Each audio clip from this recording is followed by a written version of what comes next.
Wafanyabiashara wa soko la Chepkube na soko kubwa mjini Bungoma wamemtaka Rais William Ruto kutimiza ahadi ambazo aliwaahidi mwaka jana, ikiwemo shilingi milioni 56 kwa soko la Chepkube ili lipanuliwe na wafanyabiashara hao wapate nafasi ya kufanyia kazi.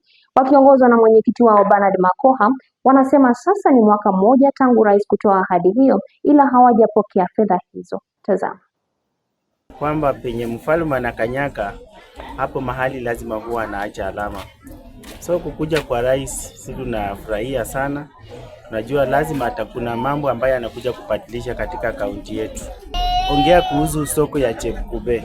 Na ni kweli sisi rais anatupenda sana mpaka alituletea soko ambayo ingejengwa mahali hapa ikiwa ni modern market ambayo ni ghorofa, lakini kwa sababu ya nafasi kuwa kidogo ikasongeshwa kando kidogo.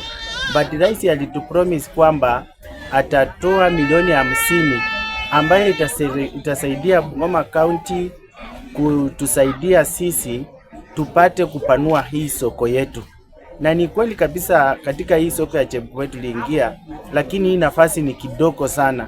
Hata kuna wafanyabiashara wengine tulikuwa nao hapo nyuma, lakini wakati tuliingia hii soko hawana nafasi mpaka sasa hivi, inabidi wanaenda tu masoko za nje na kuenda kwa huko. Hata kuna mmoja wetu alikufa kwa sababu ya kwenda hizo mambo na safari na hawakuwa wamezoea. Na tena mahali hapa kuna watu wengi sana wanatamani kuja kufanya biashara. Hata ombi letu tunaomba kwamba tuwe na siku kubwa sana hapa Bungoma ambayo itakuwa inafaidi wa serikali yetu ya kaunti kupitia kwa ushuru, sababu watu watakuwa wanatoka soko zingine, hata kaunti zingine, hata nchi zingine wakileta bidhaa zao hapa Chepkube kuuza. Kama tutapata kuextendiwa hii soko ikuwe pana kidogo. Sisi ndio wale wenyewe Chepkube original, mahali penye rais alisimama akiomba kura kwa mara ya kwanza, akiwa amesimama hapa kwa barabara yetu hapa, akaomba kura, tukamshangilia na tukamwaahidi kwamba rais tunaenda kupea kura. Na ukweli Bungoma tulimpa kura kwa kweli na kwa haki.